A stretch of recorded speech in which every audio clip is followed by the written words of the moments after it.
quick disclaimer. I am not a lawyer, nor do I play one on TV. And so we are gonna digest this. We are not here as, by the way, is anybody here a financial planner? No? Well, we're not here as one. So if you have an opinion, we would love to hear it because we are always here to grow and learn. We're not here as accountants either. Yes, I'm Asian with the glasses, and no, that was not my major, to the disappointment of my parents. I am not a tax advisor. We have one. We have people for that. There's one. Already covered the lawyer. There is one in our own community, actually. He's a CRA tax advisor. That's right. That's right. Yes, we do. Thank you for that. We are not doctors or trades. I consider a hammer more a weapon to harm myself than a tool.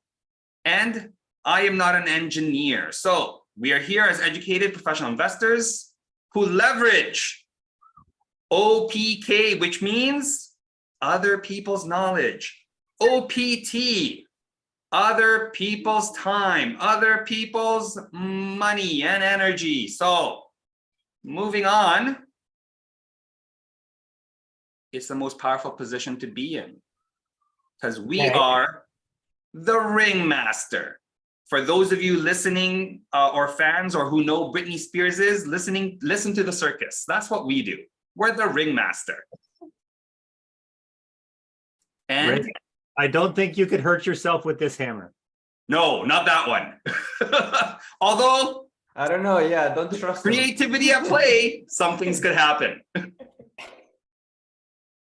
Now, quick note, this is recorded and may be used for marketing purposes. So if you're looking for your 15 minutes of fame, this could be it. Ask your questions, shoot your shot. We want you to be recognized. Now, about Trust Your Talent, we are here as investors who have done the work beforehand and are here to make a difference. A quick short version of that. What are we gonna do sitting on our hands, keeping a seat warm? Because we want to spend more time, get more people to financial freedom, financial independence, to change their lives. And we are here to elevate human potential by living a strategically positive life. And that strategically positive life doesn't just mean money. There's people out there with billions and billions and billions of dollars who are unhappy.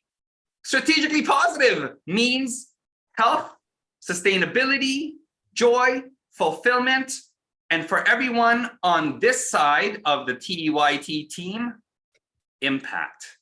We are here to create impact and help you reach your goals. So the session format is, this is interactive. Do you have a question about what's happening right now in your industry, wherever you are on your strategy? Let us know. We're here to answer. And share lessons that you've learned out there in the field. Together, we're stronger. And we'll be sharing next steps of how you can take this learning further and to the next level. Is that okay with everybody? Give me a thumbs up. Either turn on your video, show me a virtual thumbs up in the reaction. Awesome, awesome. Otherwise, I'm thinking you're sleeping right now. And really, it's called REI and coffee, so get your coffee. Questions we're having right now are, I'm gonna ask our panel here, is it now a good time to refinance? Is now a good time to refinance? Now, let's get an answer from Gustavo, our man formerly on Bay Street. That's about right. Yes. Is it a good time to refinance? I would say anytime is a good or every time is a good time to refinance. As long as you have your game plan and you know what you're doing, it's a little bit more expensive today to borrow than a year ago. Yes, doesn't mean that you cannot still, generate some more wealth with what you can use, right? So other people's money, I can leverage from that anytime. I'll do it over and over. Thanks for that, Gustavo. I'd also like to add that the mindset thinking around refinancing, the focus is on the rates, not what we can do with the money. And a lot of us investors here focus on the availability of the money, not the cost. Because as educated investors, we can always overcome, make more than what the money costs. And really, that's how we evaluate whether a deal works. If you believe that, can I get a thumbs up? Thumbs up if you believe that. Now, what else is the thinking behind that? It means that you, leveraging your education and your knowledge, can make deals happen regardless of what the market is up to. Okay, on that note, Ryan, go ahead. Yeah, I mean, I wanted to pull a few things together, right? I mean, The Alchemist was part of our book club, and it talks about how often those closest to us will often be the biggest naysayers. I remember when we decided to venture into a new market, speaking to rates, we decided to venture into Winnipeg, and a great opportunity presented itself, and we had to act quickly. We organized private money at 12% to buy this home in cash, this duplex. And speaking to those closest to me, namely my mom at the time, love her to death, but she's like, are you insane? 12%? And again, to kind of elaborate on what you've said, it's not what it costs you, but it's what it's going to make you. It still ultimately ended up furthering our portfolio.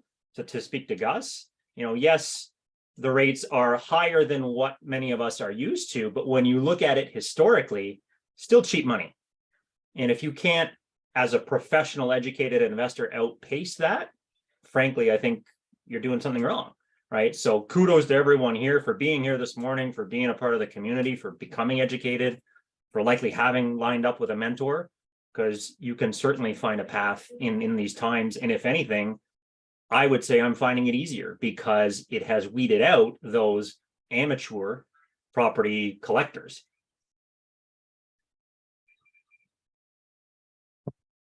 Great point, great point. The other thing to look at with regards to rates is if we think it's kind of getting harder, think of what the uneducated investor is doing. And by the way, by a show of hands, who loves a sale? Who loves a sale? Yeah, everybody likes getting a deal on anything they're going to be acquiring. So then the next question is, why?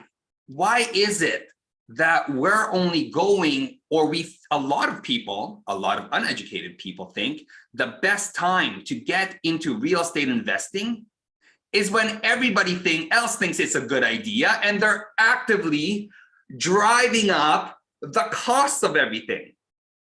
Here's a mindset shift. What you purchase the property for is what you purchase the property for is what you purchase the property for is the price that you purchase the property for. The rates will go up and down. The rates will go up and down. Can you say that once more, Ray?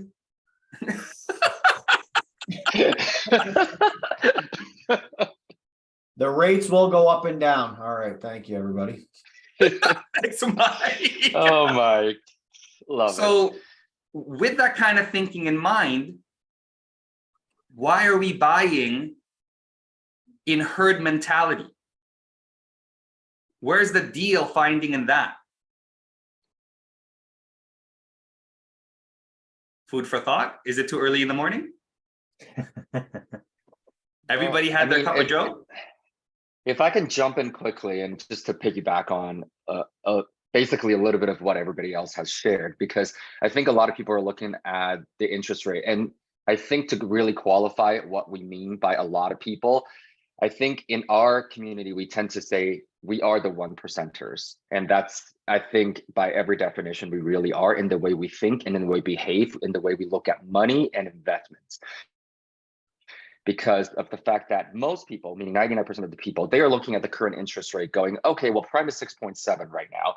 If I borrow money from a regular bank and I'm going to lock it down at, let's say, if I get it fixed for 5.4% right now, actually, it's, I think last time I checked it, the banks are going up to about 5.6 to 5.9 now. And the last rate hold here in Canada is that definitely a good thing for now. We don't know what the implications might be yet. I mean, some of you know, sidebar, that we invest across the globe as well. And Canadian dollar is literally at its weakest at the moment. That's just signify a few things. So I wouldn't get overjoyed about the fact that rate just got held based on the announcement that came out on March 8th so far. Now, going back to what we were saying though, is that let's just say that if you're borrowing money at 6%, I mean, last night we actually had dinner with Vince and we were just chatting about running a few deal analysis on potential short-term rentals that we are embarking on. And Vince, you can jump in and fill in the gap anytime you like on this one, is the fact that, yeah, I mean, cash flow is getting eroded because of debt servicing. And when you guys go to Ryan's course, or you've been to Ryan's course for income properties, you understand that, again, for every income property to be treated as a proper investment, we look at NOI, net operating income. Net operating income is by far the first thing we look at as any investors, because that determines your capitalization rate, or commonly known as cap rate. And that means how hard is your money working for you before you even factor in debt services. And if we're going to talk business, I mean, Gustavo, you probably know this way better than I do too, is what companies like to call EBITDA evaluations. And so again, when we're talking about money in general, you can borrow money at any time. It's just that 99% of the people, when they borrow that money, they don't know what to do with it. And as trained investors, we always say, you know what? I don't care if I'm borrowing money at 8%, 10%, 15%, 18%. As long as I can turn it around and make more than 8, 10, 15, 18%, it's always the right time to refinance, like what Gustavo said. So I think it has a lot to do fundamentally with the level of financial literacy and the financial education that all of us as a society have received. And I feel like that a lot of the times that's where the question comes from. And the question really is not logic based, as we've seen time and time again, because most people in this room now, you understand that it's about the velocity of money, meaning how quickly and how hard is your money working for you, rather than letting money sitting there dormant. And if you've heard me share in the past, I've always also said, yeah, we love real estate investing. At the same time, I'm not crazy about real estate. There's a difference there, because investing by definition is how money works. And real estate is just a tool and a vehicle and an asset class that we leverage. And real estate is like people. The older we get, the more problems we have. You know, just turned 41 and a lot more issues that just happened in the last couple of months I never thought would happen 10 years ago. And that's the thing. The majority think that, oh, I'm going to buy real estate, hang on to it for 20, 30, 40 years, pass it down to the next generation. That'll become generational wealth. I would contest that all day long. Financial education is the true generational wealth, and how it's created and how it's kept. And again, Asian based, we have a saying in Chinese that goes, wealth typically does not last for more than 3 generations. And I know it's been translated over and over again now into English and multiple other languages too, because there are statistics now. Literally, wealth after the first generation, wealth will erode by about 50%. After the second generation, it'll erode by about 75%. And after the third generation, it will erode by about 95%. And so that's the more technical way. I mean, you can Google those stats however way you want. Lots of different institutions have put that out there. And so to wrap it up, I mean, my thought really is, I echo with what everybody said, especially how Gustavo basically started. Anytime is a good time to refinance. However, the big caveat is you got to know what to do with that money once you take it out. Otherwise, yeah, if you're untrained, uneducated about how money works, keep it in there because you're going to end up hurting yourself. When people take out that money, they go for a big reno, they go for a nice vacation, they get a new car, they get a new toy, they get a new liability. And that's not how we operate here. I'm Thank very you. passionate about it, in case that didn't show. Thank you for that. We are going to move on to the next question. I only want to secure my retirement with a couple of properties. Do I need to be educated? I mean, I've got my perspective on this. However, let's start with Vince. Vince, thoughts? Well, definitely. I always say trust and verify because you can definitely buy a property. Anybody with money, I always say any fool with money can buy a property. It doesn't take much. It takes education, takes knowledge, skills, your ability to actually be able to run the numbers and ensure that, okay, what am I actually investing here? Because if I buy this property, I'm stuck with it. What are my strategies? What are my backup plans? Because if plan one fails, what's my backup plan after that? What's my backup plan after that one? And this helps us secure not just our retirement, but the life that we want to live today, right now. Even with interest rates, nobody predicted that interest rates are going to go up like this, like 2 years ago. Everybody was happy as prices kept on going up. When the market's going up, everybody makes money. Everybody makes money. Let's just say that. But it takes the knowledge and skills to be able to make money when the market's going down or when the market's just flatlined. So anybody want to add to that? Do you guys agree? I'd like to add to that. Sometimes as real estate investors, or actually not real estate investors, I think all of us here are actively learning that. However, when I look at the opinions of non-educated real estate investors, they like to focus on the one tiny thing that they're good at. The one tiny thing that they're good at, and it's wash, rinse, repeat that one tiny thing. Now, what does that do? It means they're not agile. They're not going to be able to react when markets change. And for those of us here older than 7 years, we know markets change every 7 years on average. So what can we learn? When we look at some of the wealthiest trillion-dollar companies out there, I'm thinking of Facebook, Google, Apple, even GE. Do they bet their farm on one strategy, one product? No, they don't. GE does airplane engines, medical equipment, at one point financing. Apple has computers, services, software. Even Facebook has 2, 3, 4 products. Google has maps, search, office services, and all of us every time we search as a product. They're hedging their bets. So when we're thinking of retirement, some of us 30 years down the road, 50 years down the road, 10 years down the road, why are we thinking that the one thing now is going to be working 10 years later? It's short-term thinking. And that short-term thinking is what has caused to fail. Think of Sears. Everybody here been to Sears? They thought they were What's only Sears, Ray? good at retail. That's What it. is Sears Sears? is retail. And You're Sears. too young. All right, yeah, you're too young. Okay, we're aging ourselves now. So Sears had Coldwell Banker. That's a Sears product. Discover Card. That's a Sears product. Allstate Insurance. Yeah. That's a Sears product. And they sold the parts of the business that really some guy who was thinking ahead, hey, I got to diversify to last 200 years, sold off because they believed, oh, we're Sears, we're only retail.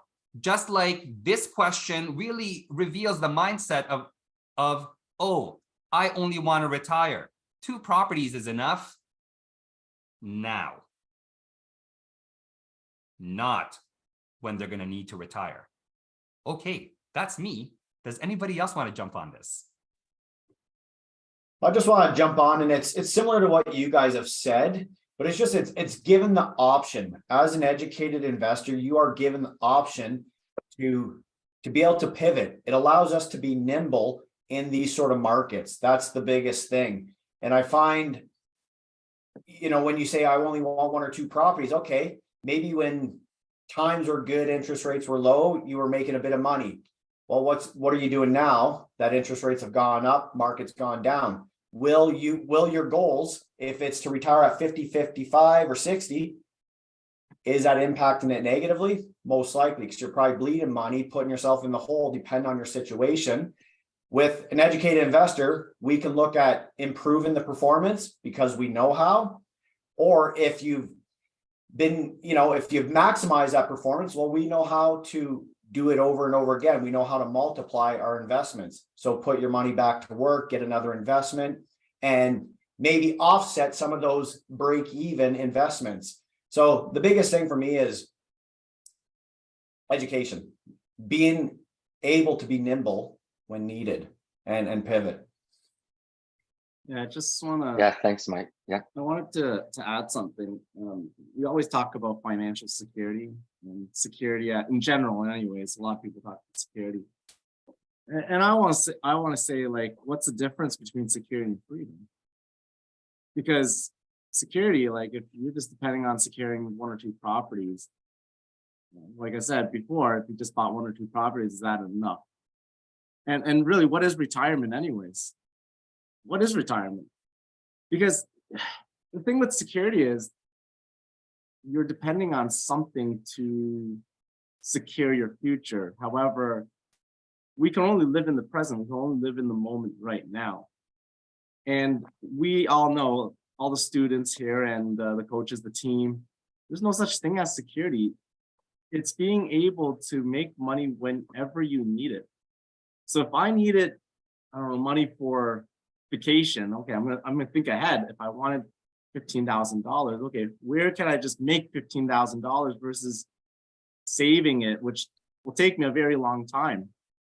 How can I find the confidence to go out there and make the money that I need to sustain a lifestyle that I want to live today? If I needed to buy something fancy, like, you know, everybody has items, Ryan, you have fancy items that you like, big toys, like cars. Where can I just get the money to buy the things that I want right now? Like, saving, it's going to take too much time and too much effort. Yeah. So I'm just going to pass that on. Yeah, I know. You know what? Sorry, Ryan. I'm gonna just quickly jump in here and piggyback on what Vince has just shared, because time and time again, though, because I mean, personally, when I first started working, I mean, I was relatively blessed. I obviously worked really hard on my JOBs back then and was making decent coins. However, it was still really, really hard to save. This was the year 2006, and I was making $150,000 a year. However, I was saving probably $5,000 a year because I think I literally fell into the trap of rat race. And so really, if you think about it, a nice vacation of $5,000, $10,000, you know, a new vehicle, a new renovations, you know, tens of thousands of dollars, it costs a lot of money. And I just remember that one of the students that I worked with back in 2017, I mean, this is the story that he used to share. He will tell people that I'm a plumber, I make $38,000 a year. If I did a lot of overtime in -40 weather in Alberta, I'll probably make about $45,000 a year. Great. And this is why he goes, I have no savings. I have no savings. I have to learn how debt works because I was not getting into good debt. I need to learn how good I was getting into bad debt, and I needed to learn how good debt works, is what he always says. And this is why, you know, for a long time, his claim to fame was when he did his first deal during our mentorship time, he was like, oh my God, I just made $60,000 in the buy. And, you know, and here's the thing, forget about him making 45,000 and not saving money.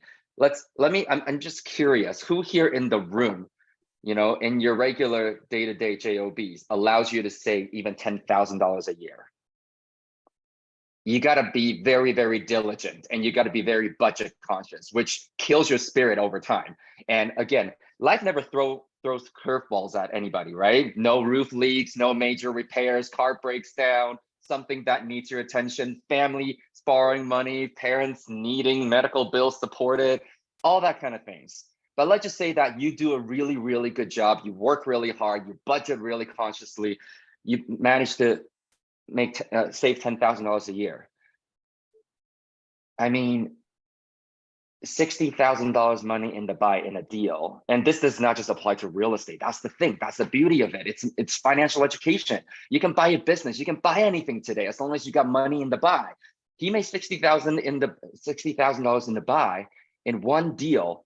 That's 6 years of savings. And Ryan, if you don't mind, because I know you're also a high income earner, right? When you put up your hand to say you're able to put away $10,000 a year, what kind of income level were you at? So just quick number. Yeah, so I left end of last year, but you know, all in salary, commissions, dividends. I mean, my best year was 330,000. And yes, so $330,000. Who here in our lives do we all know that makes that kind of income to put away 10,000 a year? And that's the thing, and that's what we're talking about here. It's way, way, way faster when you have the skills and the knowledge to make money, even though, yeah, that's not cash in your pocket right now. But going back to the first question, when you refinance it, let's say you even only refinance 60% out of the 60,000 that you've made in the buy. That's $36,000 out of thin air that you've created for yourself based on knowledge and skills. And so, and that's the funny thing. And then I have another student that I'm currently working with, you know, in her 50s, and was working a $30,000 job a year for 30 something years.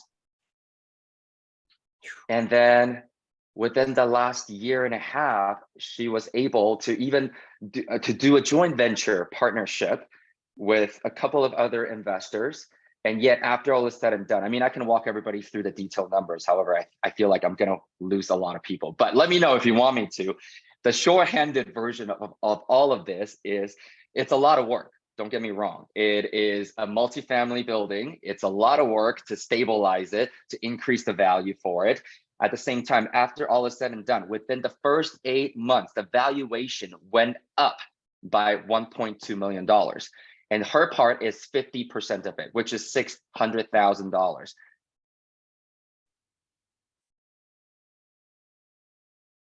I just want, you know, some people to chew on that for a little bit. So what I'm saying here is it effectively helps her catch up to her retirement fund that she was never able to build for 30 years.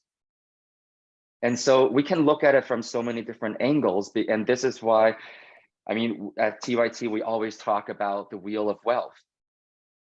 There is earned income, there's passive income, and then there's portfolio income. And if it's about retirement, a lot of people are focusing on portfolio income. And that's okay. Regardless, you still want to acquire investments and assets wisely and strategically. Otherwise, how many people do we know now that jumped into the market in the last 24 months and now they're hurting? Not only the value drop by 5-6 figures per property, cash flows definitely decreased unless they fixed it, which again, 99% of the people likely did not. Because back then, lenders, mortgage brokers were definitely not encouraging you to do that. And in all honesty, as real estate mentors and trainers and coaches and investors ourselves, we did not encourage that either because we want to remain nimble in any market conditions. So anyways, just wanted to kind of share that. And I know Ryan. Sorry. Well, we got to look at the lesson that's being passed on too. Because I mean, like Ryan, if you're making 300 some a year, if that was the only thing you knew and that was what you're teaching your kids, like, well, get out of luck if you don't make $300,000 a year, because hey, what is the actual lesson that you're teaching the next generation? That's generational wealth, right? It's not the money that you're passing on. If you pass on millions of dollars of of debt or, portfolio to your kid and they don't know how to manage it, they're just gonna waste that legacy away. And it's not 3 years, Tim. That's gonna be one generation and that's it. So, right, Ryan, you were gonna say something. Yeah, I mean, to speak to, I guess, a few things that are just said, and I appreciate Vince, Tim kind of feeding me info. Just makes me look that much more eloquent when I speak here, I suppose. But that sum of money, I'm sure there's other people here that, and I know I've spoken to some of them at annual conference and things like that have the heavy set of golden handcuffs. It's soul sucking. Right. And we've all heard it before, or if we haven't, I'll say it again. I mean, it's one thing to be rich, which, okay, I think in that instance I was. But it's an entirely different thing to be wealthy. And that's the aim here in this community.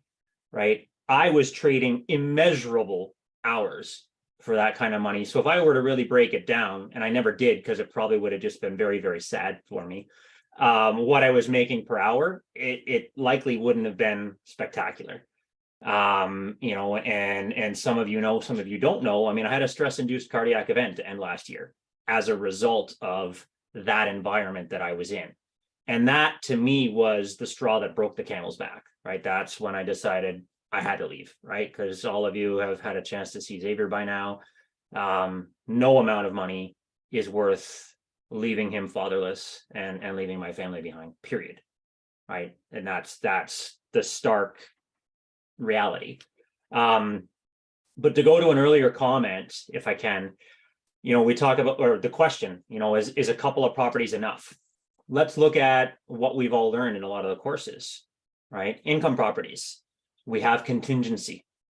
We have vacancy, we have maintenance, we have management. We're always putting funds aside depending on the age of the asset we're acquiring. The maintenance fund should grow depending on the dynamics of it. That should grow. There's different dynamics in everyone's life. Like a large building might have an elevator, you might have 3 kids instead of 1. You need more contingency, right? If those couple of properties stop performing, if the rates go up, oh gee, look at that, they did. What is that going to do? Now, all of a sudden, that you just covering what you need, poof, gone, evaporated, right? So, we need to think about contingency. Same thing with business, right? Businesses have retained earnings. Businesses have savings. They're required to really, if they want to try to borrow from any banks, right? No bank, no lender is going to bet on a losing property, a losing business, anything like that, right? So you need to run your life like a business as well, because it really is, right? If you want to survive in this world, you need to account for that rainy day. You need to have contingencies. You need to have buffer, and I would say, at minimum, I've always said 30%, but if we're truly looking for abundance, and that whatever, whenever, however, with whomever we want, it needs to be a lot more than that, right? So, if you've been able to execute on a couple of properties, that already puts you in the 1%, realistically, in the grand scheme of things, right? It said that, there's, I think, what is it, 5%, I think, that own more than just their principal residence. But if you own over 2 properties, you're already in the 1%. Right. So you've already gone that far. Why not go further?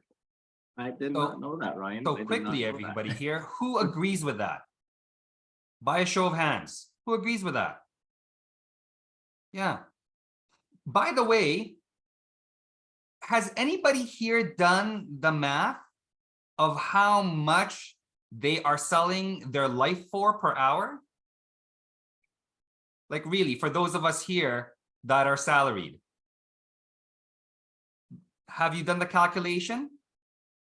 For many, if you think of $50,000 a year as average Canadian salary, a lot of Canadians are making less than minimum wage on salary.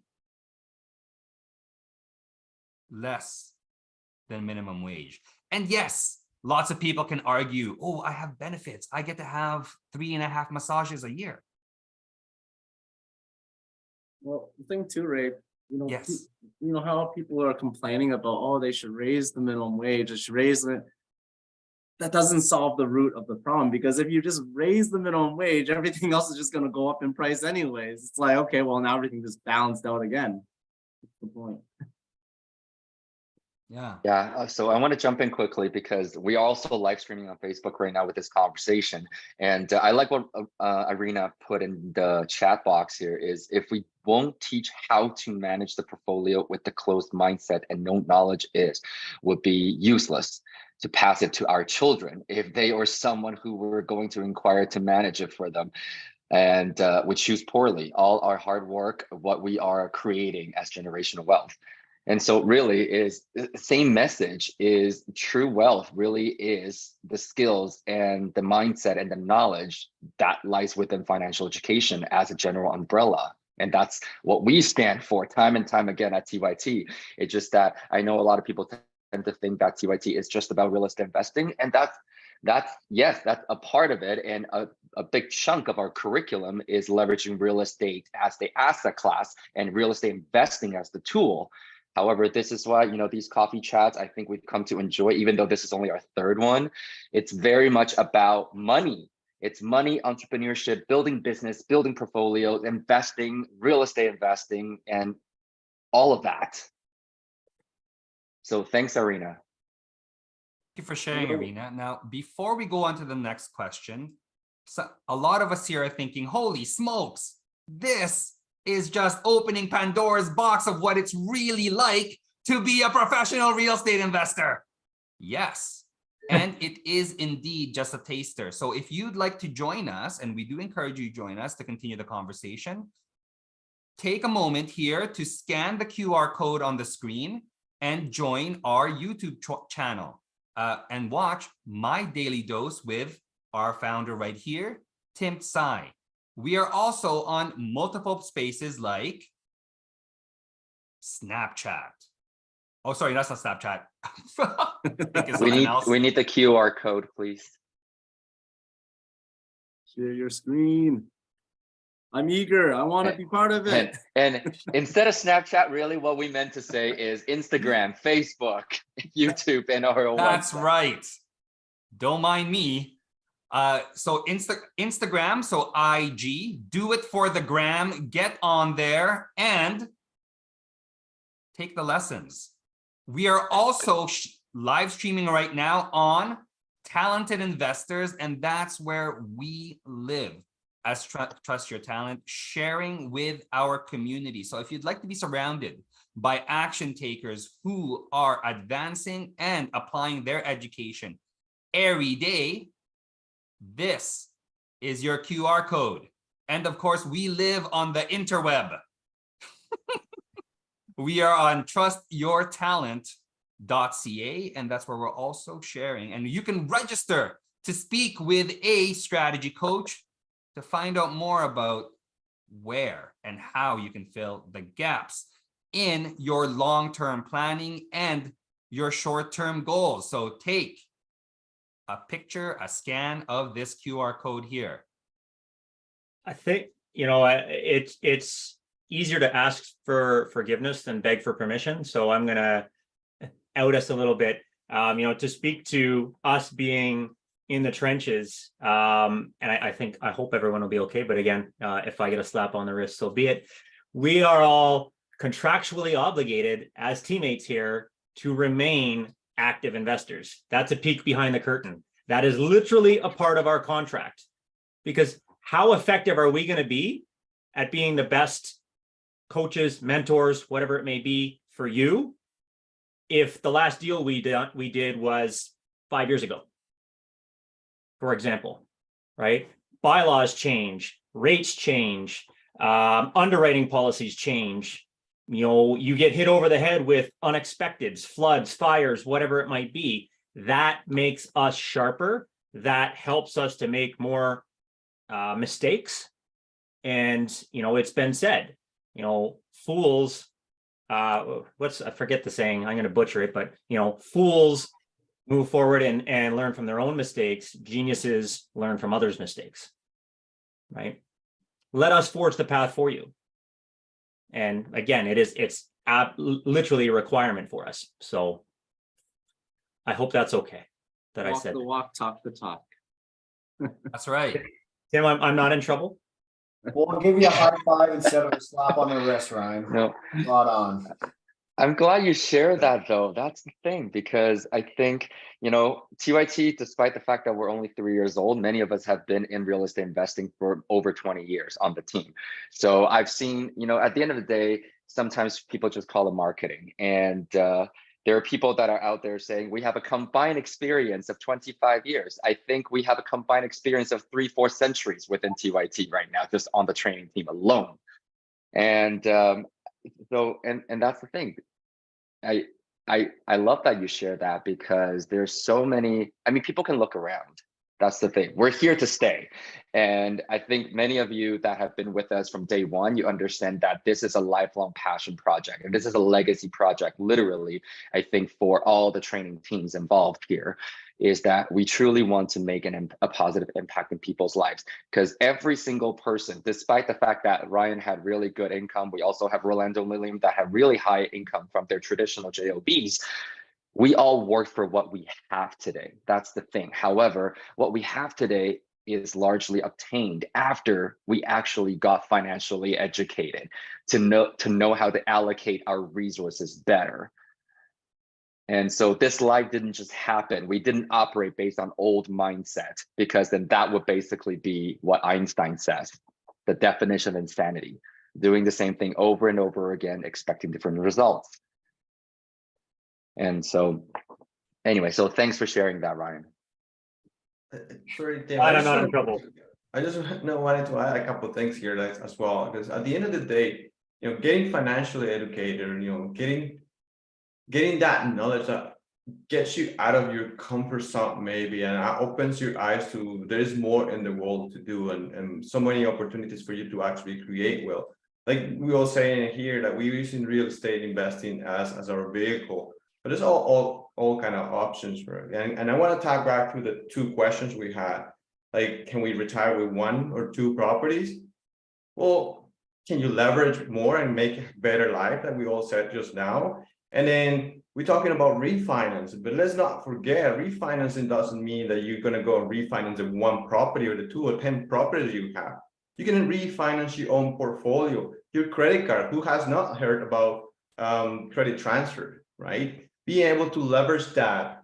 And then you don't see that if you don't have the education. I have so many friends that run away from a credit transfer because they think they're going to get into trouble by using it. Then they decide to keep the 30% credit card, because it's what they know. So open up your eyes, and education as well. Transitionally, we want to live it with our kids as well. So if you are educated and you start educating your own kids, your family, well, the wealth is going to preserve for longer, 100%. Thanks for that, Gustavo. And we are going to move on to really a quite applicable question, because for those of us here in the center of the universe, that's Toronto, if you haven't heard that term before, some of people are now shaking in their boots. And the question is, why not invest in pre-constructions? And for those of you following financial and real estate news, it sounds like there's going to be another round of cancellations. A major developer is now going to be canceling a project. Now, what does that mean? It means somebody put in $80,000, $100,000 for 1, 2, 3, 4 years with a developer, and now got nothing for it. Now, what does that also, let's extrapolate that further. It means somebody that's uneducated went for the shiny, glossy paper marketing and said, hey, this is a sure deal. This is guaranteed.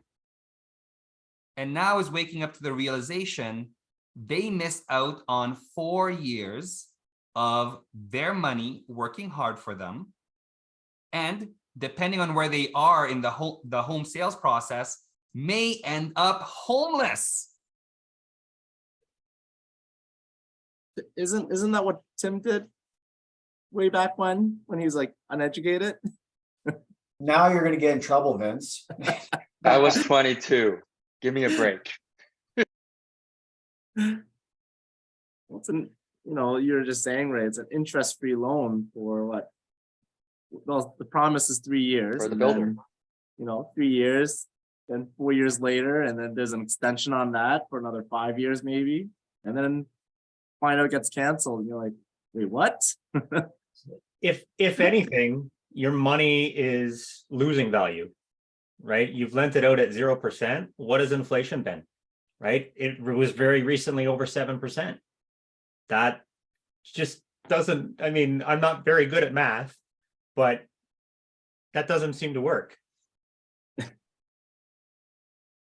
I'm No. sensing a trend here. Most of us are like, we're not very good at math, and yet we're all investors and business owners. Yes, It I'm might- Asian and I'm it not might- good at math. It might be a little facetious, but anyway. No, I mean, it's a good thing. This is the thing. I feel like so many people shy away from the subject of money and investing because, oh, I only know how to add numbers up. I mean, that's my favorite kind of math. I like to count my money. So what's wrong with that? We're all given tools and trained how to use them. Even do we have any accountants in the room, by the way? Even accountants, when they go to school for the subject and getting of accounting and getting accounting degrees and getting their CPAs, CMAs, whatever it is today now, they are learning the thought process and getting trained on softwares. And I know Ray even sold accounting softwares when he had JOBs before. And that's the thing, because as an investor, it's the thought process, once again, that we are teaching, that we're passing down for the most part. So anyways, sidebar, big sidebar. Well, Yes. with Oh, what? with pre-constructions as well, just back on that topic there, it boggles me. I mean, you're tying money into this shiny deal, this amazing deal, which if it's a great deal, why are there so many people waiting for it, first of all? But then you're waiting for this thing called appreciation.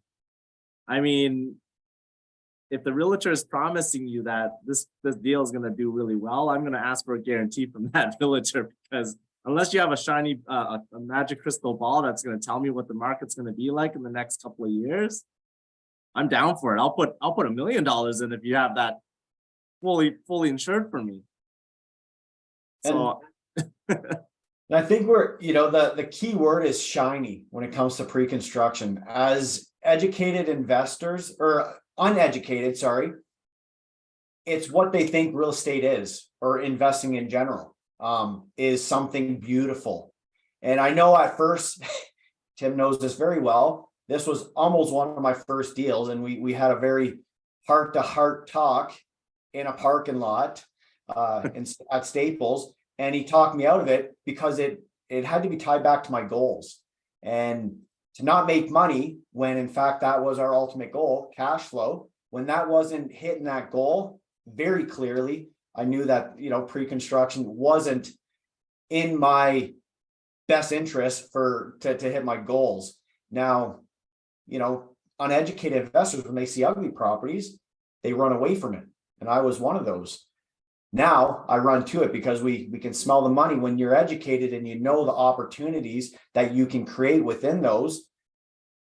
I would say it's silly not to look into these. So yeah, pre-construction, I think the biggest thing is the shiny, beautiful real estate is what appeals to most uneducated investors. They don't know. Awesome, Mike. I'd also like to tag on that and ask everybody here who's joining us a question. Who's ever been to Vegas or a casino? Who has been to Vegas or a casino? Yeah? Okay. When you were at that casino walking down, were you attracted to the biggest, fanciest slot machine with the most lights, making all the sounds? and saying, and if you've seen them, it's called a progressive with this counter clock going up and up, how much the promise of return is going to be. Yeah, have you seen those? Yeah. That's the developer making a big promise that if you put your coins in this slot machine called a pre-construction, you could get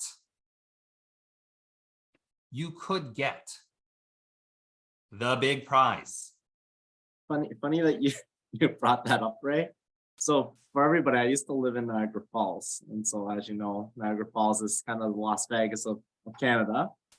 However, when I moved to Toronto, my family still lives in Niagara Falls. So every time I go to Niagara Falls, I like make a little pit stop at the casino.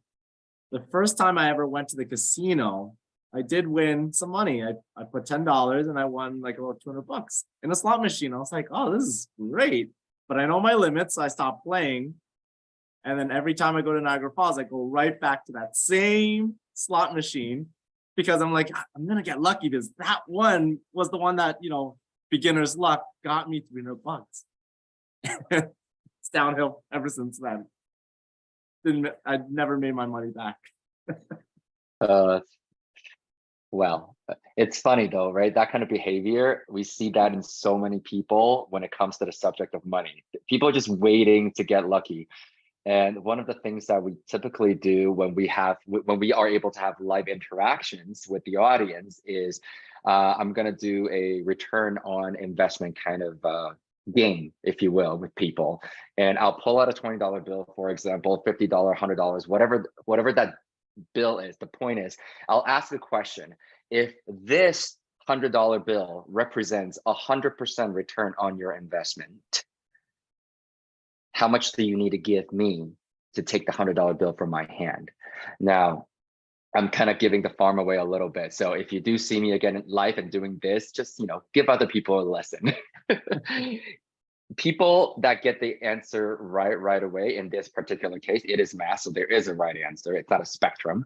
So basically, people need to give me $50. So they need to literally, especially when I'm on stage speaking to a large audience, somebody literally, or multiple people sometimes, I'm always afraid of getting tackled at times when I do this example. However, they'll run up with $50 bills in their hand and placing it on my hand to get the $100 bill from my hand.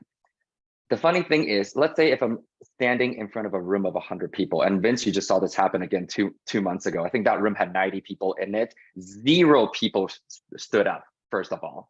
Everybody's sitting in their chairs shouting $20, $50, $100. Like they're just shouting out random numbers, if you can picture that. And even the ones that got the answer right, $50 in this case, nobody got off of their assets to give me the money, because they're waiting to get lucky. They're waiting for me to walk up to them and be like, here's your $100 bill. And it's funny, I feel like looking around the room, we all have enough life experiences to know that that's now how life works now. And yet we continue to do the same thing. And it just, the whole point is, the lesson is very simple sometimes. It's, you got to take actions. You may not hit a home run every single time. However, you got to at least act, have that drive to do something different. And again, I mean, Irina, I really wish that you had your camera on and your mic on, because I love what you're sharing in the chat box here, because you just said, if you know how to help a person host a person's whole annual income that was $30,000 a year, and teach them how to make 50% on a real estate investing joint venture partnership deal, that's an amazing thing, especially even when you're just changing one life at a time. And thank you for saying that, because as you can see, that is literally our mission statement, to create financial independence one person at a time. And lately I've been sharing this example because one of the students that we were working with, and she's actually working with Jeffrey, as Jeffrey's one of the trainers and mentors on a Trust Your Talent team as her mentor. And you know, they're dual income. living in Toronto, and I think they combined income, they make about 160 to 180 a year. So it's not little, and yet, funny enough, they're paycheck to paycheck. However, ever since she became a part of the community, she got trained, she got mentored, and she actually just 3 months ago did her very first lease option deal, and it's spitting out over $1,000 a month in cash flow right now. And that is life-changing for them. However, the coolest part is she basically just said, well, my entire education is now paid for. My education is now infinite return. And in fact, sometimes at TYT, we joke that we're investing in ourselves. Our tenants down the road are paying for our tuitions. It's not like a student loan where, you know, you're on the hook for it for years to come. And so literally at this point, she's been trained with enough strategies and skills now that if she just did that one deal, she's made infinite return. And I want everybody to think about the fact that, again, we keep looping back to not just real estate investing, but financial education at large. At this point in her life now, she's equipped with enough skills and knowledge. She can do another deal if she wants. She can do another 1,000 deals if she wants, or if she can do nothing. And yet, where else can you go and invest in something and have 100% return within the first 10 months? And I And think then some. you're saying it there, Tim, because one of the reasons a lot of people don't achieve their dreams, their goals because of lack of action. That's plain and simple, right? And especially I would say for uneducated investors, the easiest way, or the only ways or they know to invest in real estate is go and pay for that pre-construction building and wait and wait. This is easy, right? I got nothing to do. Just put a couple of dollars here and just sit and wait. And no action, they don't do due diligence, they don't know better. And that's what kills us a lot in the market. And 0% loan, that's what it is. That's what it is. If you get that, whether you're educated enough, you understand the 0% loan concept, you're good. Thanks, Exactly. Gustavo. Ryan? Yeah, I mean, I've heard it many times, and I mean, you can insert so many things, but just to really distill it, success is hard, misery is hard. Choose your heart, right? Which way do you want to live? That's like Yeah, Tim and Ray at the gym every morning with me. Well, you can live the life that you're living now, or you can work out with me. Both are gonna be hard. Yeah. Just for everybody, we're training every morning. So I came from a fitness background, and I've been torturing Tim and Ray every morning. Well, we don't have Vince's physique yet. However, we're on our way. We're on our way. And I can confirm it is hard. Yeah. You know what's hard? I You mean, know what's harder, Ray? What? Going to Chile in a wheelchair and not being able to walk or travel or go for a run or whatever. That's correct. That's correct. And so turning that back around to really what we're doing here in terms of getting financially educated and financially literate, it's hard to learn. It's hard to take time out of our day because it's so much easier to Netflix and chill. It's so much easier to just stare into space or scroll through our phones endlessly. So it's hard to make time. I get it. You know what's also hard? Being functionally below the poverty line at the end, looking at our RRSPs and seeing that there isn't really enough. Looking at what everybody says is the biggest investment we have, houses, and seeing that really as it gets older, it's taking more of our fixed savings in RRSPs. That's also hard. So the question is, do you want to do something about it when you have the time Or do you want to be comfortable throughout and find out what hard really is when it's late? Yeah, so I want to I want to kind of piggyback on that. It's funny because one of my earlier mentors from the UK, she asked this question. Actually, it's more of a statement and then a question. Okay, and here's how it goes. You're always gonna have money problems, always. Too much or not enough. Pick a side. Had too much money from last year and this year. You're always going to have problems, money or no money. So pick a side. And that's the thing.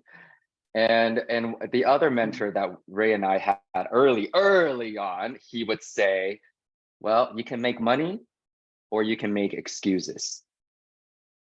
Pick one. Not both. Yeah.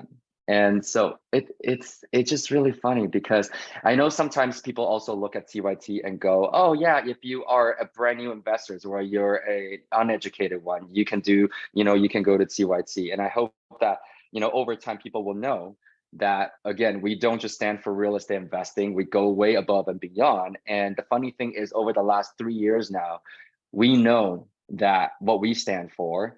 And what I mean by that is, I really love the fact that we have now people that have, 1, 2, 5, 10 income properties, or what they think are income properties until they meet our criteria and how they were trained.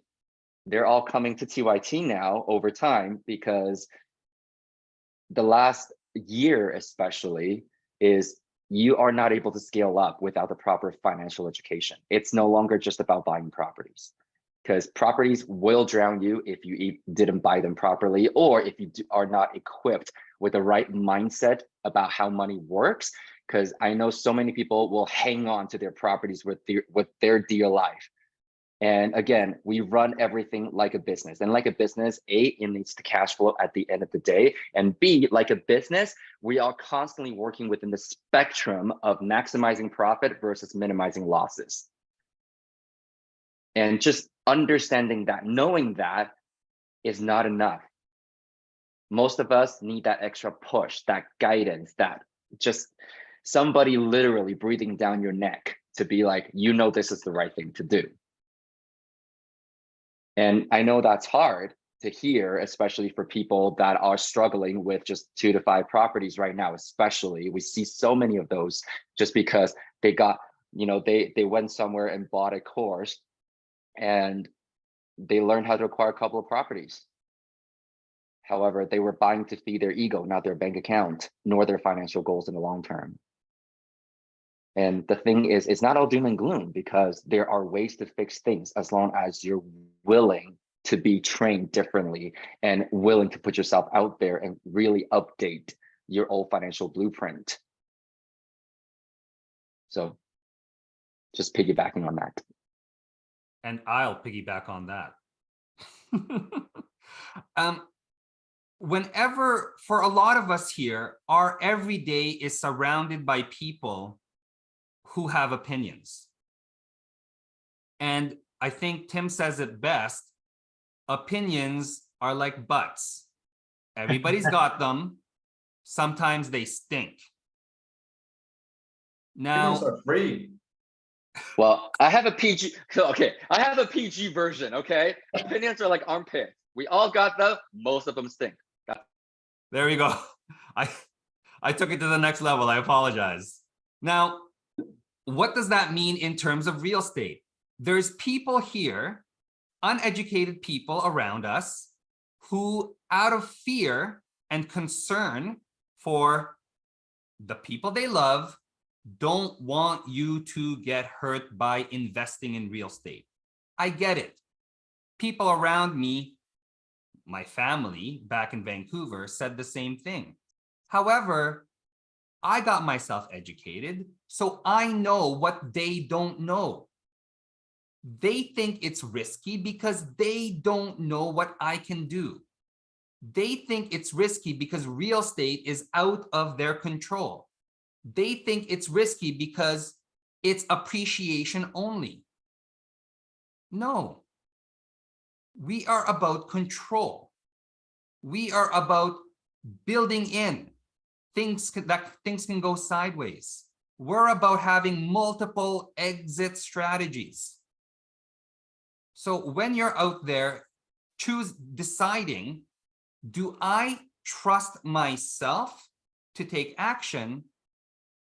Think about, hey, can I get myself to succeed because I have multiple ways of making myself succeed? Versus a lot of people out there who think they're real estate investors by watching 5 YouTube videos or reading 2 books. I Worse don't yet, even, real estate coaches that watch 5 YouTube videos and think they can coach others. right. I mean, the world is surrounded by these people that I watch YouTube videos. Why do I need you? Mike Tyson has punched a lot of people, and there's still a coach behind him coaching him how to punch people. Michael Jordan is one of the most epic basketball players ever, won so many titles, and he has multiple coaches coaching him on his jump, on his dribble, on his mindset, on his physique. So when you ask yourself, is education for me financial literacy? Do you want to be an elite player or somebody who gets trampled over at the basketball court? There's actually a get to term for that, decide. Ray. Pardon? There's a term for that. What is that? Posterized. Posterized. There we go. We're always learning. I learned something new. When somebody like has this epic dunk over someone else and they're basically a part of the poster in a bad way. Yeah. I mean, everybody here looks like they're here to win. They came to play, not to be posterized. So think, when you come here to play, who's behind you? Who's supporting you? You know, I'm actually really curious because I see some familiar faces from the community right now. And, you know, Gergo, thanks for having the camera on. Carrie, you too, Suzanne, Kevin, Jonathan, Christina, Miranda, and Brant, and Benny, and Gloria, you're here. Now, I'm curious just to hear, because I know the conversation sort of shifted a little bit today, because we realized that what the marketplace is really lacking is true financial education, as opposed to real estate investing. Because even during COVID, I think all of a sudden NFT got really big. All of a sudden crypto was all the talks. And again, there's just so many coming and goings. I'm curious to hear the people that are in the community currently, like and some of you have been around longer than the others so far. Now, what would you say is the biggest shift that you've experienced when it comes to money? I mean, it can be a statement, can be an example, could be a deal or something. Like, can you guys share? Does anybody? Gergo, do you have anything to share? John, Kevin? So Tim, you're asking what, like a mind shift that we had, or like how you view money, how you view finances? Definitely for us, it's been like we were also with those people from Toronto that had a pretty good income, so we're pretty comfortable with our jobs. And we also saw the taxes going out, and at the end of the day, we didn't have too much to enjoy life with. And after our first or second deals, we saw, like you said, like, wow, we just made like $70,000 or $80,000 on this property. Like that's a big chunk of our income, and we did that in like a few months, right? For us, the first realization on how much power like this way of investing has, and how you can leverage it, right, to just cut down on time and get to your goals quicker. So for us, it's been how to, yeah, like you said, it doesn't matter if you pay 15%, if the deal is going to bring in 20 at the end, and whatever, if it makes sense, it's all for the greater good. So and now we're just like, the more credits the better, like the more leverage the better. Just, yeah, give us those transfers, it's crazy how that works. Once you do that shift, it's just things show up now, and it's great. Yeah. Love it. Thank you. What about John and Kevin? And Carrie, I see like your canoodlings kind of churning a little bit there. Well, for me, that's a good question because before coming into this, I guess, education with Trust Your Talent, my outlook with money was always, how can I save the most money? And how long can I work until I can take the next vacation? So it's sort of like covering my bare minimum and putting stuff aside until I can get that vacation or dream or like whatever, that belonging, right? So after learning a little bit more, it's now I'm looking at money as a tool to invest not only in myself, but in my big picture plan, that see that education piece coming into play again. And I think that's the biggest mindset shift that I've had, and it's really impacted my life, even in the short 4 months that we've been a part of Trust Your Talent, and even just learning about real estate investment. And that's my biggest mindset shift. Yeah. Yeah, and I kind of like I would echo what Gergo said in that it's like it's a tool, right? It's like anything. Like you can learn sales, right? Like I'm one of those people, like anybody can learn how to be great at sales. Everybody can learn how to be great at finance, and with financial literacy, it's a tool and a skill set that you can have. So as long as you know how to use the hammer, right? Don't ask me to use a hammer, but like, as long as you know how to use it, right? You can actually build something with that tool. So that's been a big mindset shift for me. I still love a good deal. I love a good discount, but that's not the main focus anymore. It's not how much can I save? It's how much can I leverage, right? But Jonathan, I mean, a discount is nothing wrong with that, right? I mean, that's, you look at some of the most successful people in the world, right? The Steve Jobs, for example, look at his wardrobe, right? I'll put a little secret out there. I could afford to go to the mall and buy, I used to work in bootlegger.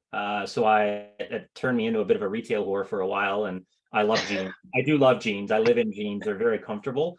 Buffalo, Mauve, and I could go to the mall and I could buy a pair of full price. I go to Talid's.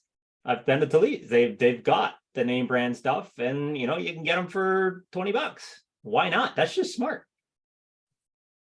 I just want to say, Kevin, there's a huge transformation, because I remember talking to Jonathan and we were like, oh, we gotta help Kevin out. Like, how are we gonna do this?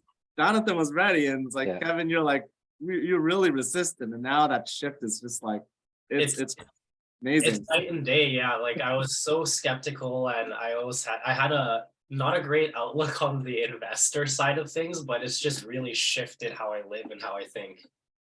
That's awesome. Congrats, and I'm going to jump in there because I know Gergo's put up his hand again. It's really funny because Ray and I have this couple friends, and they've done, like, by every definition. There's like self-made, both of them refugees in the country, and they will celebrate buying a dozen of t-shirts for under $5 USD in Turkey, for example. And yet every time we talk to them, oh yeah, we just spent $6 million, we just bought a farm, we just bought another property, we just bought another building. And they when they travel, they don't need 5 stars, right? And I really enjoy our 5 stars. They're like, anything over $200 a night is too much. They're worth hundreds of millions of dollars, if not more. But that's the funny thing, is they get to decide. They have all the options they want in life now, and all the freedom, and that's what we constantly strive for. And what's wrong there's nothing wrong with any sort of value-based shopping, because we all have different upbringings. We all value things, experiences differently. And it's never been about that, because again, I feel like just like HGTV, it's what's been perpetuated on mainstream media. And that's the funny thing. I mean, Ryan, you're a big car guy. You'll never see Ferraris advertised in a magazine like GQ or Vogue, even though they're considered high-end magazines, because that's not where the eyeballs are going. And they don't advertise on TV. They flat out say that. Because our buyers, people that can afford our products, they're not watching TV. they're not reading magazines. Just like, you know, all the designer brands, they're designed for middle-class people that will spend $2,000-3,000 on a purse that they got to save up for years for. Whereas for the true wealthy people, it's just, if I want to, I will. If I don't care. It's not about that label.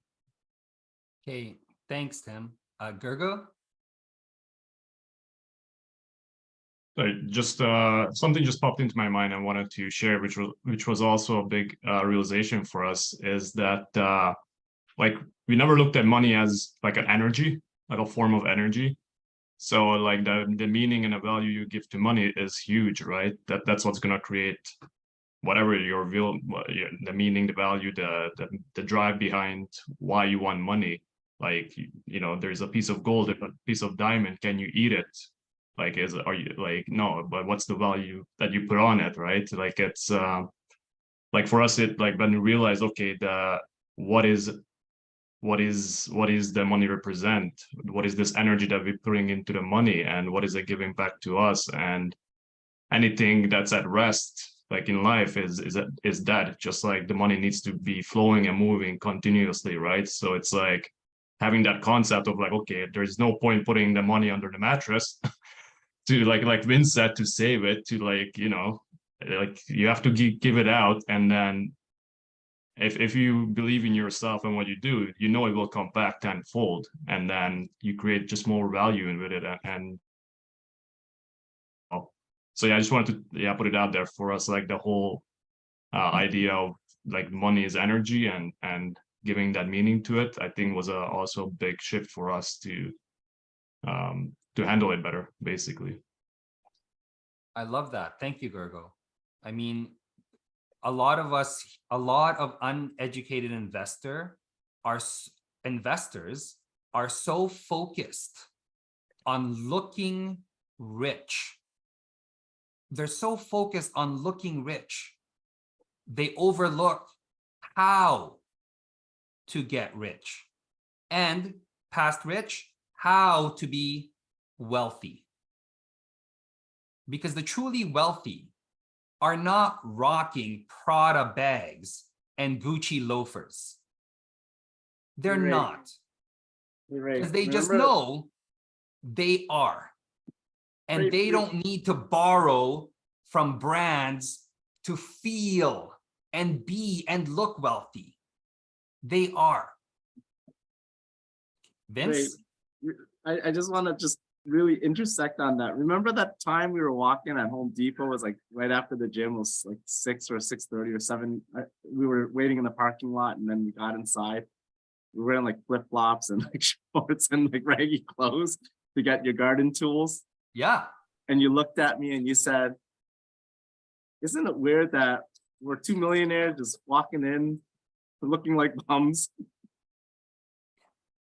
And nobody knows that we're the next door millionaire." And thanks for sharing that, Vince, because true financial confidence means FU money. 2 bums at Home Hardware. Really? Home Depot.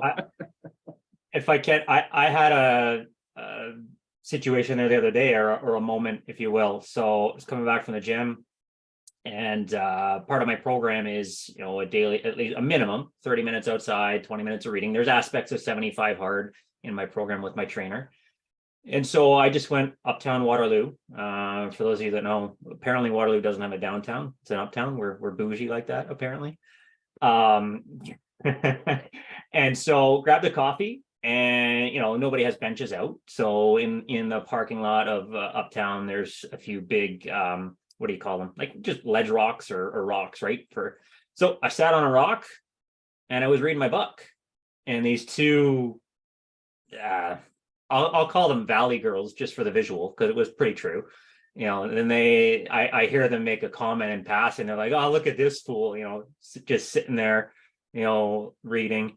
And, you know, I had my hoodie on, had my hood up, and was just minding my own business. And, you know, like you said, Vince, if they only knew, like, I didn't care, right? I just had to kind of chuckle, because in our hearts of hearts, we know.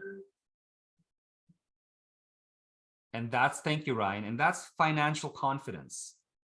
Got nothing to prove. We were just living life the way we want. Everything, financial literacy, real estate investing is a tool so that we can become financially confident, so that nobody else gets to decide or define who we are, what we're about. We get to decide what's important for us. I guess I should add that was Wednesday afternoon at 2:30, right? So the middle of the workday for Yeah, most people. for sure. My favorite activity is walking somewhere in torn up shorts and broken flip-flops. And this is how we buy our cars. Yeah. My So favorite activity. Just FYI for everybody in the room. Well, I found this out from Tim. Ray's like me, we wear clothes to the very end of the last thread. But Tim, on the other hand, likes to stick his finger through it and rip the clothes. Our favorite, most comfortable clothes. Yeah. I'll even take stuff to the tailors. I put that in the chat to Jonathan. Like I'll why not reuse? The best shirts are the ones that are 10 plus years old. They're so soft. Okay, and moving on. If you're liking what you're hearing, you're feeling like, you know what, I could use more financial confidence, we are having a live workshop in Toronto. So if you're in the GTA, we Trust Your Talent are coming to you. You're gonna not, be a full you're showing day. the entire screen. I'm showing the wrong screen. It's gonna be a full day. Can you see it now? Yes. It's gonna be a full day, 8 hours. It's gonna be this next Saturday, March 18th at 9 a.m. Eastern, because it's in Toronto, to 6 p.m. And we're gonna be sharing strategies, soft strategies. Again, Trust Your Talent is about creating a fully rounded investor. So you know how to build up and execute, not just run the numbers, the mindset, the background, the research, the skills to put the numbers together. And it's gonna be active. So you are here gonna be applying what you've learned during the live workshop. Now, not only that, we're gonna share what we've invested thousands of dollars into to give you the knowledge to take it home and take you to the next level. We're gonna be giving you raising funds script, because you've just learned here, and of course, we've all shared it with you. It's not the cost of money, it's the availability. And there will be course materials and recordings so you can keep on reviewing everything you've learned during the live workshop. And for those of us needing a little bit more hand up, there are scholarship opportunities. So take a scan of the QR code and get in there.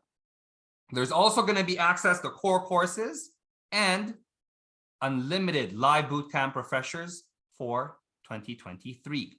Now you're going to ask yourself, what is this going to cost? What's my level of investment? Wow. However, look, launch special is $199.97 per person, because we want you to make it easy to succeed. So scan the QR code and get yourself a ticket, save your spot and get registered. And if you have a friend, bring them. Bring them so you can not just change your life, you can also change your friend's life and everybody that leans on them. Now, if you're not able to come to Toronto. Oh, hang on a second, sorry. I want to jump in. Can you go back to that quickly? Yeah. I mean, one of the main reasons why we said us, bring a significant other, bring somebody else is, I mean, this can be a cousin, a friend, a coworker, a relative, a parent, a sister, a brother. It's somebody that you want to embark on this journey of learning financial education with. Because I remember, I mean, some of you know our story, but the shorthanded version is in 2010, when we were figuring out what to do to actually build our investment portfolio after all the traditional ways have failed us. We went into a boot camp, a workshop just like this. And I remember talking to a coworker of mine, and he also happened to be one of my neighbors 7 doors down. And we were committed to going. We were going to go together. And then the day of, he goes, "Oh, sorry, you know what? I just got something else coming up. You go and you come back and tell me and share with me what you've learned."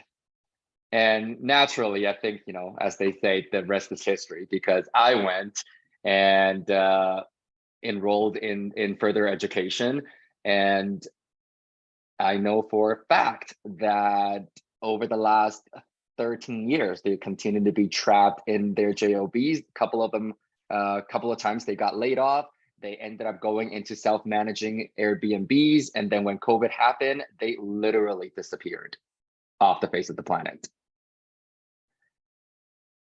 And so this is why we say that, investing, building businesses is a team sport. Having the community, having somebody else along this side journey with you is so, so, so important.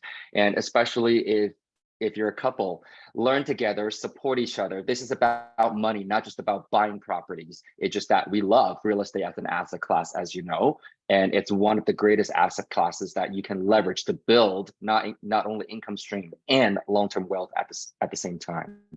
So I just wanted to share that, because so many people are like, well, I don't know who else to bring. An interesting take on it too. And I mean, we discussed it internally, but yeah, it could be a neighbor, it could be a friend, it could be a family member. Perhaps you're trying to capture someone as a potential JV, right? Or perhaps there's someone you really care about that, you're trying to shift that mentality. We talked about the mentality of money and how it changed as we became educated. This may be a great way to do so, right? Maybe you're searching for the words to convince them. Let us help with some of the convincing. It just makes the conversation easier too, especially if the plus one is your life partner, or we call B&B partner, business and bed partner.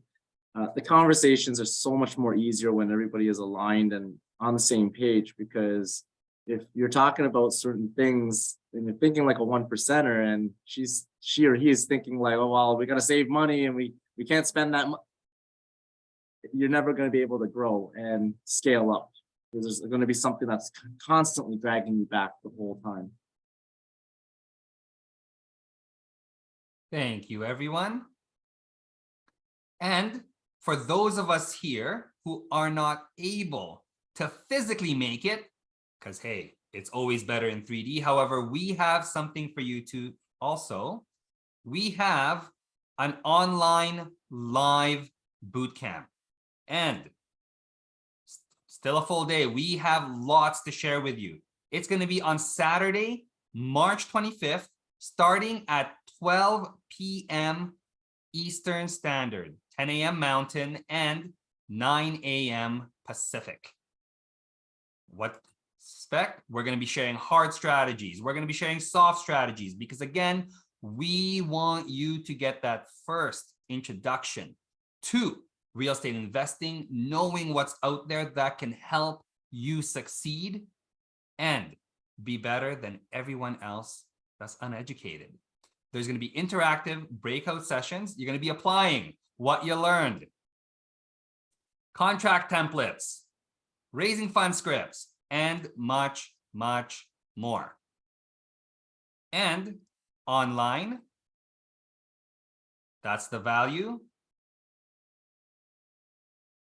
And we have an early bird special of $39.97 per person. Remember, price is what you pay, value is what you get. And on that note, get yourself registered, reserve yourself a ticket, scan the QR code now. And for those of us here, again, that are not able to make it to Toronto, TYT is international. So if you have friends not in Toronto, in Canada, not in Canada, share with them the gift of financial literacy, of financial confidence. So wherever they are, they can change their lives, not only for themselves, for their family also. So you can have somebody you love join you on a vacation, because too many people out there are scared right now. Okay, so let's help them help themselves. Get yourself registered. And now, again, we appreciate you taking the time to really grow with us, and to grow more, keep the conversation going, keep the learning going. There's My Daily Dose with Tim, and that's on YouTube. We are on IG, the Gram. We are at Trust Your Talent, Trust You Are Talent. We are also Talented Investors. There is the QR code for it. And on the web at trustyourtalent.ca. And if you would like to get a more customized conversation going, more pertinent, more focused on where you are, where you want to go, and what the steps are in between, scan the QR code for trustyourtalent.ca and book a call with a strategy coach. And everyone, that is panel for March 11th. Now, us on the panel will be staying around for a few more questions. However, that's the formal part. So if you got questions, more questions, we'd love to hear it about what you're experiencing. I do have a question from someone in the room here. And the question, they were actually curious about Trust Your Talent and the program and whatnot. The question was, and I'm curious to hear what you guys say, because we've already talked. He heard my response already. He's wondering, just a single class like that he wanted to take, or is it more important to take an entire program and be fully immersed into it? So kind of curious to hear what one of the coaches, the mentors on the team have to say about that. Just a single class, he's like, I jumped in from class to class, or, strategy to strategy, versus just jumping into an actual program. Ray, anything you want to add? Yeah, I'll answer that. I've heard similar things before. Some people have told me, oh, I only want to learn how to flip houses. That's it. Just one thing. And I liken it to the frog in the well.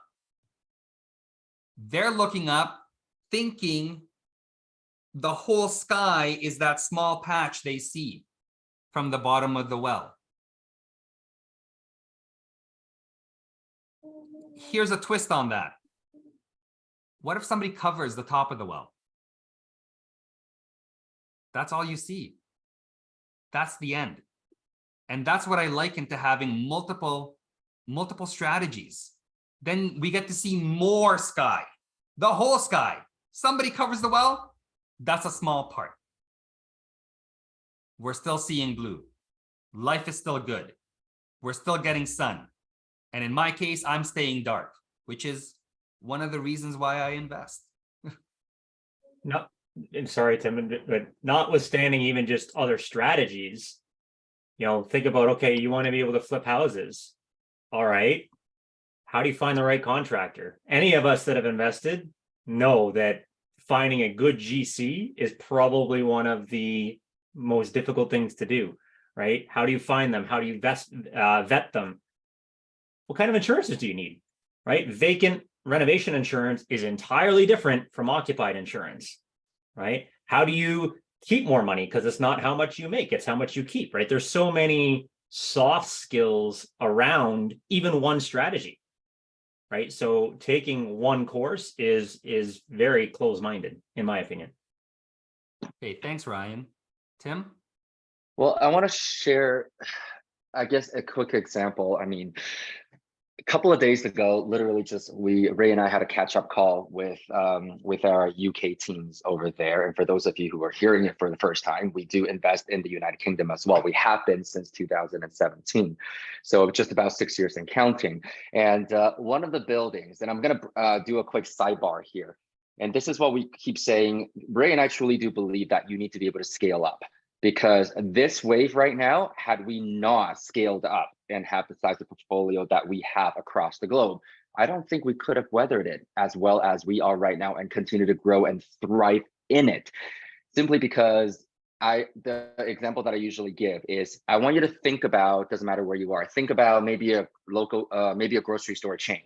Could be Superstore, could be Metro, could be Longo's, could be Starbucks, could be Tim Hortons, for example. I mean, Tim Hortons more franchise. However, I want you to think about a corporate store.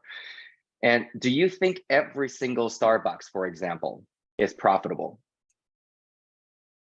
Shockingly, the answer is actually no. If you thought it was yes, well, COVID was very telltale. Because I don't know, just Google it. Just Google and look up how many stores Starbucks actually closed down during COVID lockdowns, okay, and after. So the point is, well, Starbucks is still here. Do you think that they are not making money as a business? So again, the more of the story here is that same thing with our portfolio. You may have some properties that are not performing anymore. However, as a business, you are still growing. You have the better performing ones that are outweighing the poorly performing one. And then the poorly performing ones, now when you work with a mentor, you can identify some exit strategies. So it leads to my example. One of the properties we evaluated was an 18 unit apartment building in the UK, in the Midlands in the UK. And that was one of the greatest projects that we did in our earlier days when we first got into that market. We took a condemned commercial building, we did a residential conversion, we converted it into an apartment building, we started renting it out. And the good news about that deal is everybody's heard of the BRRRR process, or as Jeffrey, our trainer, calls it, the BRRRR method.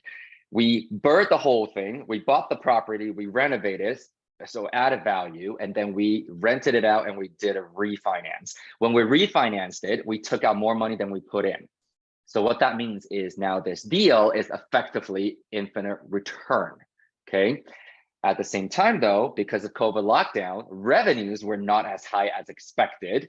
And because we took out 100% of our initial investment and then some, what that means is our debt servicing is actually higher than anticipated. And so you're constantly weighing the pros and cons in every single deal and how you look at it. This building was supposed to, after stabilization, cash flow about nearly £5,000 a month, meaning about 9,000 Canadians right now per month, just one building.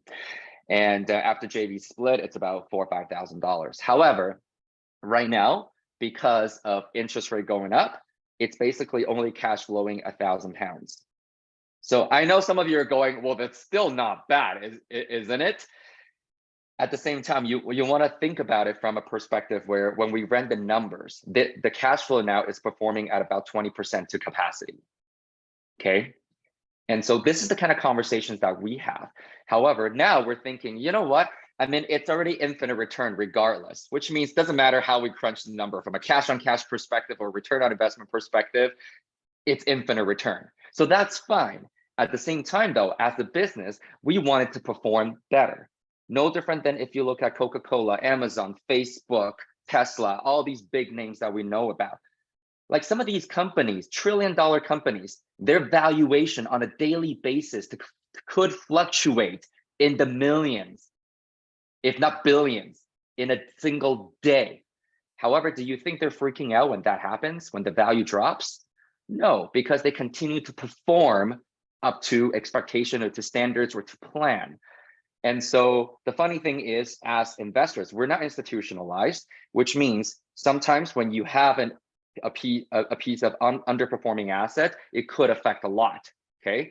And so the conversation literally is, you don't just take one course, tying back to the question, because to do this project, we needed to leverage infill as a course, commercial as a course. We had to leverage BRRRR, so distressed properties as a course, and property and tenant management as a course, and short-term rental, because during COVID, we had to turn it into a service accommodation building. That's 5 different strategies right there, wrapped into one building. And now that we think it's underperforming, the talks between the partners now, we're saying, what if we just sell it?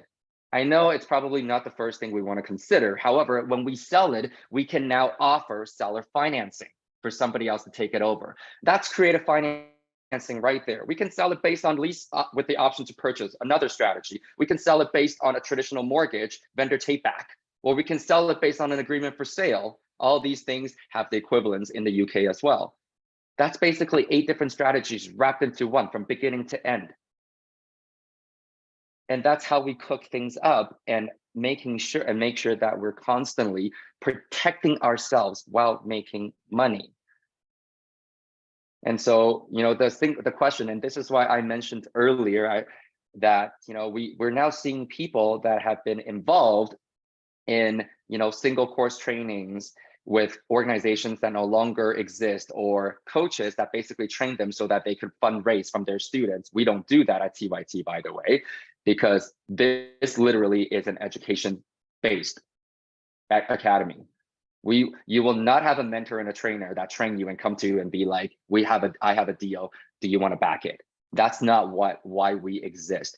And this is why we know we're going to be here for a very long time, because what we stand for. And I think Will actually said it earlier in the chat box. We're teaching you how to fish, not just giving you a fish.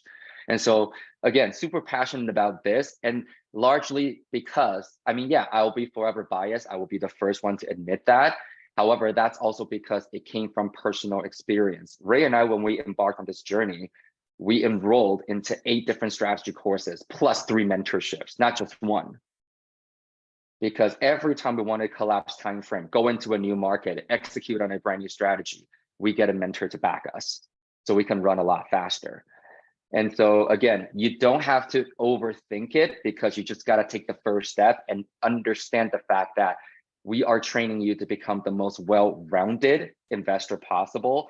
And I know, Richard, you're here right now. I don't know if you're okay with sharing that about your potential agreement with one Sammy in the Midwest market in the US. The short version of that is basically, after our discussions, forget about making money. You basically walked away saving $240,000. For those of you who cannot see, he's nodding his head. And that's what a mentor it does. Yes, we want to help you grow and make money. At the same time, I think saving you $240,000 USD is also quite significant. So that's my take, Vince. That's awesome.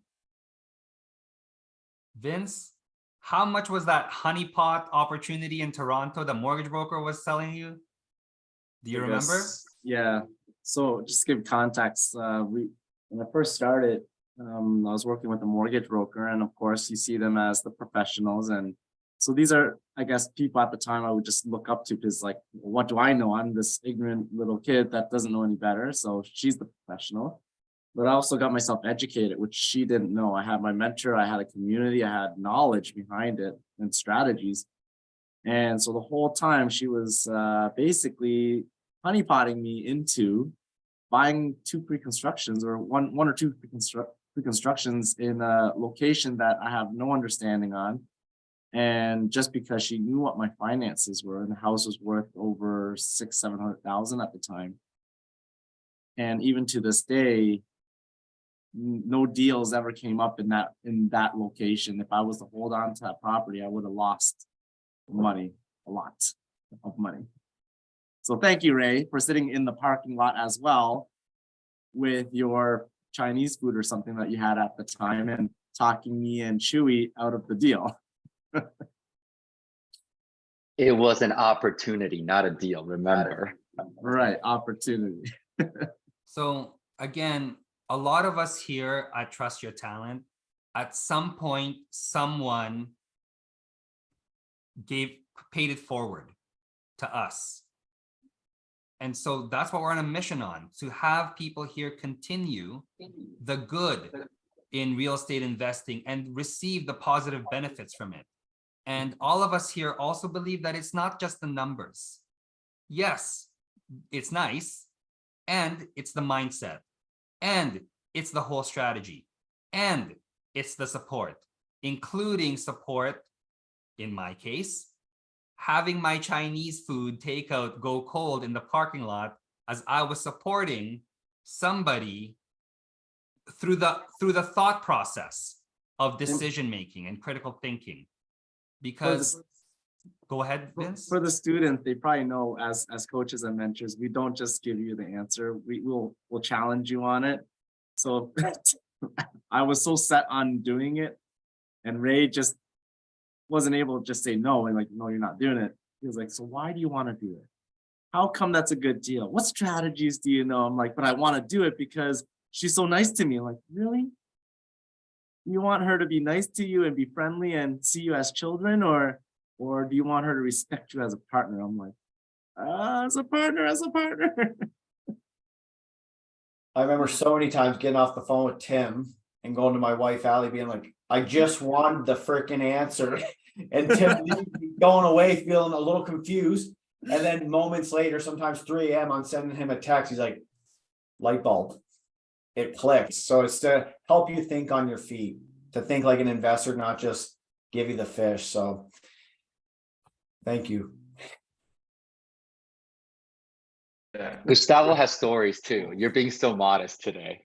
Well, I always like to hear everybody's stories, because it comes like we all here know that the importance of a mentor, right? And having someone that have walked the path and not only can guide us in a sense, but can share all that wisdom, knowledge, experience that we can actually agree on.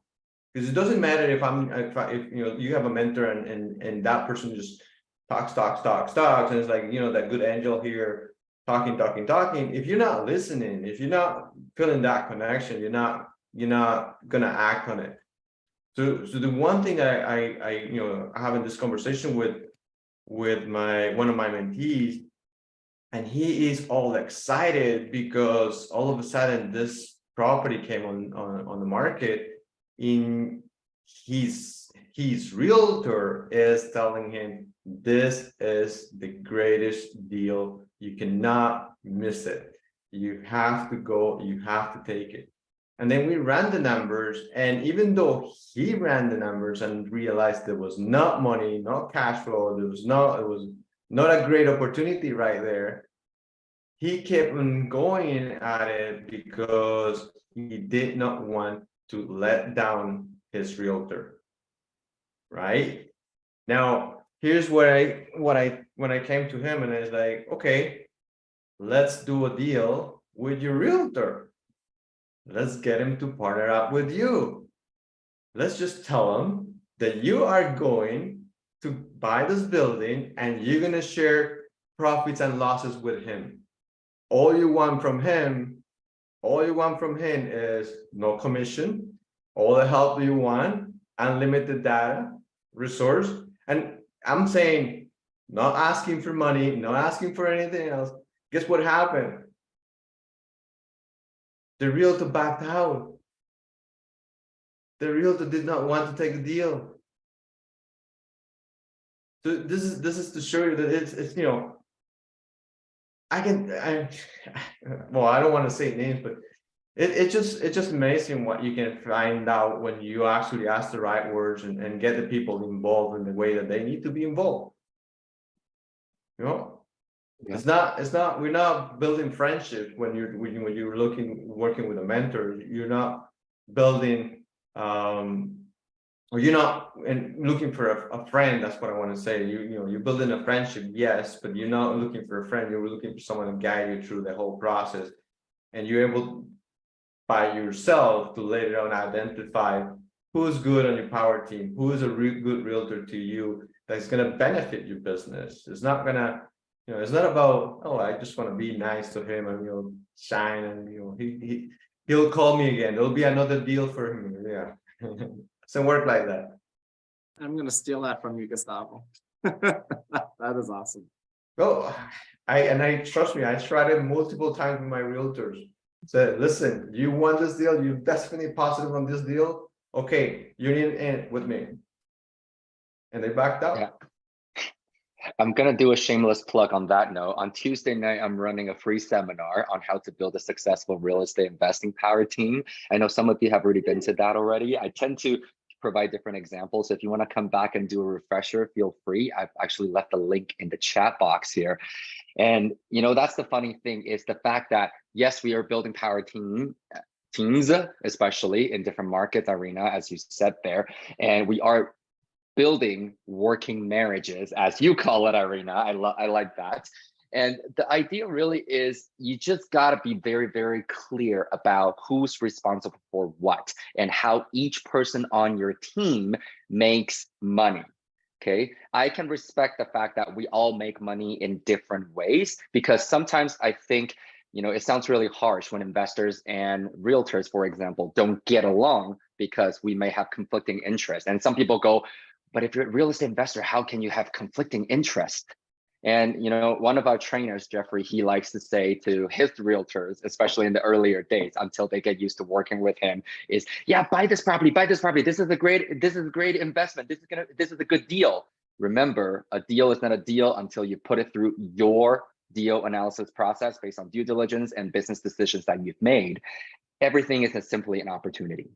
And he will always go, okay, great. I'm going to make money, right? It's a great deal. And you've known me for a while. I've shared my entire spreadsheet and thought process and how I analyze deals with you. If I don't make money, will you pay me the difference? That's all it takes to know whether or not they're on your side, to know whether or not they think the way that they are truly wanting to create that working marriage, again, quoting Irina, with you. Because real, true investor-focused realtors and wholesalers, they understand that they're building a long-term and volume-based business, not a hand-to-mouth, not a, you know, give me my commission check today kind of people. And those are not easy to find. So. And having a mentorship, at least for me, shed so much light on the process on how to do that. Really being there with my mentor and going through meeting each power team member and seeing how they did it collapsed so much of the time frame and removed a lot of me having to go through the process myself and searching out in the dark. And I hope, and also my goal with every mentorship is to do that for my mentees. And I'm sure it's the same thing for everyone here at Trust Your Talent.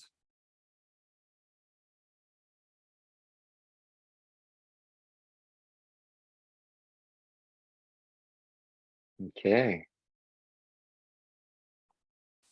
So any more questions or comments? Well, Richard just said, my favorite realtor would issue her advice against overbidding when she senses we are doing so. That's good. That's somebody who knows they want to be doing multiple deals with you. They're like, I don't want you to get burned. I know what this can do. Awesome. Awesome, awesome. I know my favorite realtor is the same thing. They'll say, what, Ray, if this is not the price we meet, there'll be more. And then they'll call me a year later and say, hey, remember that house we were looking at? It's back. Do you want to go even lower than what we offered before? Okay, you tell me how low we should go. Look at my spreadsheet. Let's do this. That's the kind of people I love. Okay, and of course, with the help of a mentor, you'll find one that works for your strategy. So everyone, I appreciate you joining us again and staying on the a little bit longer with us as we share our thoughts and learnings. We'll see you during the next panel or live in Toronto at the workshop. And that's going to be at 801 Dixon if you're around there by the airport, or online on March 25th for boot camp and at seminar. Okay, Thank see you. everyone. It was a great session today. Thanks, Thank everyone. you, Have a good everybody. weekend. I've just dropped our Eventbrite link in the chat box. The easiest way to follow all of the events that we have.